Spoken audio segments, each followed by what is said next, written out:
जो national conference का अपना मैनिफेस्टो था, जो उन्होंने लोगों को गारंटी दी, गारंटी के तौर पर उन्होंने पहले एक तो बात रखी थी कि restoration of political and legal status.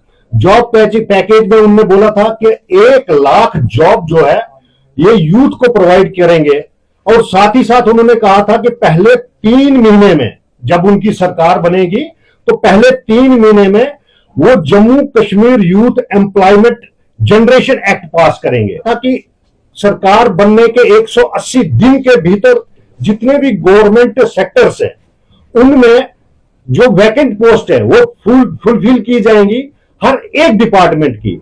इस बजट में वो भी चीज दूर दूर तक नहीं दिख रही है। इलेक्ट्रिसिटी में उन्होंने कहा था कि 200 यूनिट इलेक्ट्रिसिटी फ्री दी जाएगी हाउस होल्डर्स को, लेकिन इसके उल्ट क्या होता है कि सरकार ने 200 यूनिट किनको दे रहे हैं, एएवाई को दे रहे हैं।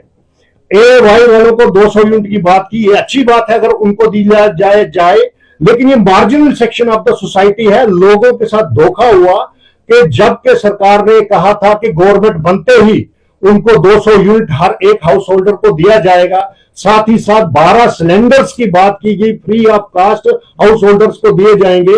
इन परिस्थितियों में सरकार पूरी विफल।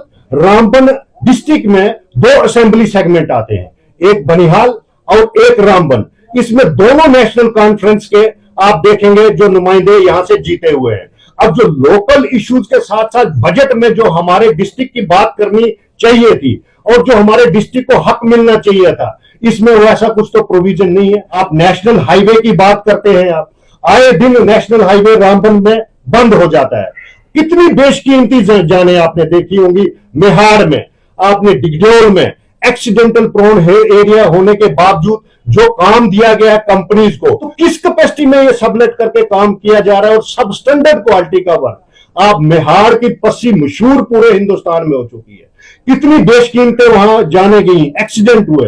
रो पीछे देखा होगा आपने किस सब स्टैंडर्ड क्वालिटी का वर्क किया, जो बारिश की चंद बूंदे भी और उनके डंगे, उनकी दीवारें और वो रोड बर्दाश्त नहीं कर सका और स्लाइड एरिया बन गया। जो अपने गारंटी के तहत उन्होंने जो मैनिफेस्टो में लिखित वादे किए थे उसमें भी खरा नहीं उतर रहे। कम से कम लोकल इश्यूज के लिए तो सरकार को वेट करने की कोई जरूरत तो नहीं है। अकाउंटेबिलिटी गवर्नमेंट की रखी जाए, मुलाजम की अकाउंटेबिलिटी हो। अगर वो इन पर खरा नहीं उतरती तो मुझे नहीं लगता है कि लोगों का कहीं ना कहीं आगे सब्र टूटकर जनता को खुद सड़कों पर आना पड़ेगा।